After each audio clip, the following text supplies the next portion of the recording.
இதில் தோராயமாக இப்போ ஒரு 250 பழங்கள் இருக்கும். இது வந்து 1000 பிஞ்சுகள் இருந்திருக்கு அப்போ. அதனால் அவங்க வந்து 1000 காசி அப்படின்னு இதுக்கு பேர் வச்சாங்க. 4 மரம் ஆக்குப்பை பண்ண வேண்டிய இடத்த ஆக்குப்பை பண்ணுது. இந்த மரத்தோடைய சுற்றளவு 6 பேர் சேர்ந்தால் தான் அதை அணைக்க முடியும். இதோடைய சுற்றளவு சென்டிமீட்டரில் பார்த்தீங்கன்னா 594 சென்டிமீட்டர். அந்த மரம் வந்து பார்த்தீங்கன்னா 100 சென்டிமீட்டர்லேயே கிளப்பெறிஞ்சிருக்கு. 6 அடி பூமிக்கு உள்ளார புதைஞ்சிருக்கு இந்த மரம். இந்த பகுதியில் எங்கேயுமே இது மாதிரி கீழே கிளப்பெறிஞ்சு நீங்கள் மரம் பார்க்க முடியாது. எங்கள் இப்போலாம் வந்து கிட்டத்தட்ட 250 வருஷம் மரம். அது அந்த ஒரு மரமே கிட்டத்தட்ட எங்களுக்கு ஒரு 40,000 காய்ப்பு காய்க்குது. மற்ற மரம் எல்லாம் ஒரு 5 நாளில் 4 நாளில் பழுத்துரும். அந்த மரத்துக்கு இருக்கிறது ஒரு ஸ்பெஷாலிட்டி என்னன்னாக்கா 8 நாள் ஆகும். அதால் வெளியில் எடுத்து போகிறதுக்கு வெளிநாட்டுக்கு போகிறதுலாம் கூட அந்த காயை விரும்பி கேட்பாங்க. ஆனால் நாங்கள் கவாத்து முறையில் வந்து பார்த்தீங்கன்னா அந்த பிஞ்சுகளோட எண்ணிக்கையை குறைச்சிருக்கோம். எதனாலன்னா மரம் வந்து அடுத்த ஆண்டு வந்து பலன் கொடுக்காத போயிடும். மேலே வந்து கட் பண்ணியிருக்காங்க பாருங்க, ஒரு அங்கே ஒரு காய் இருந்து கட் பண்ணியிருக்காங்க.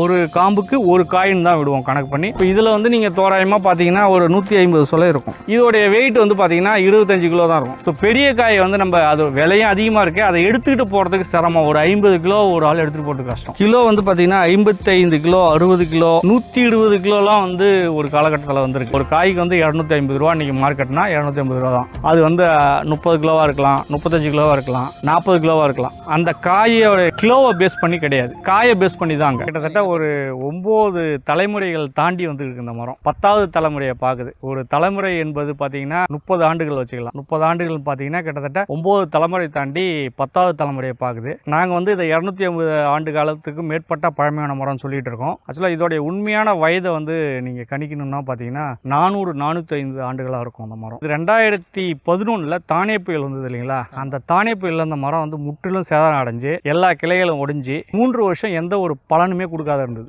3 வருஷம் காய்க்காமல் இருந்தது இந்த மரம். ஸோ 4வது வருஷத்துலேருந்து இது தன்னைத்தானே புனரமைச்சு இப்போ வந்து பார்த்தீங்கன்னா ஒரு தோராயமான கணிசமான அளவுக்கு இது காய்ச்சிக்கிட்டு இருக்கு. இப்போ வந்து ஒரு 350 பிஞ்சுகள் விடும். ஆக்சுவலாக சுதந்திரம் அடைவதற்கு முன்னாடி அந்த காலகட்டத்தில் இது 1000 பிஞ்சுகள் இருந்தது. அதனால அவங்க வந்து 1000 காசி அப்படின்னு இதுக்கு பேர் வச்சாங்க. ஸோ அந்த பேரை தான் நாங்கள் இப்போ வழி வழியாக வந்து இன்னை வரைக்குமே அதை பண்ணிக்கிட்டு இருக்கோம். ஸோ 1000 காசி வந்து இப்போ ஒரு வாட்டி அறுவடைக்கு எத்தனை பழங்கள் வந்து உருவாகுது? இது வந்து பார்த்தீங்கன்னா 350க்கு மேற்பட்ட பிஞ்சுகள் விடும். 400 பிஞ்சு அப்படி கூட விடும்.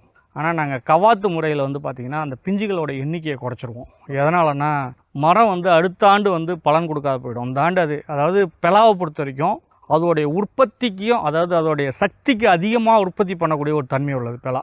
அந்த மரத்தோடைய கெப்பாசிட்டியாக 50 காய் அப்படின்னா 150 பிஞ்சுகள் விடக்கூடிய தன்மை உள்ளது. ஸோ அதை சராசரியாக ஒரு அளவை கொண்டுகிட்டு போகணும். அப்படி நம்ம கொண்டுகிட்டு போகல, அது விட்டுருக்கு. இந்த தடவை 450 பிஞ்சுகள் விட்டுருக்கு, நம்ம விட்டுட்டோம்னா அடுத்த வருஷம் 10 பிஞ்சு தான் விடும். கவாத்தின் சென்ஸ் இப்போ மக்களுக்கு புரியுற மாதிரி. கவாத்துன்றது பார்த்தீங்கன்னா ஒரு காய்க்கு ஒரு காம்புக்கு ஒரு பிஞ்சு தான் விடுவோம். அதுதான் வந்து கவாத்து முறை. இப்போ இந்த காயை எடுத்துக்கிட்டிங்கன்னா மேலே வந்து கட் பண்ணியிருக்காங்க பாருங்கள், அங்கே ஒரு காய் இருந்து கட் பண்ணியிருக்காங்க. அதே மாதிரி எல்லாம் ஒரு காய்களை பார்த்தீங்கன்னா பக்கத்தில் நிறையா காய் வரும்.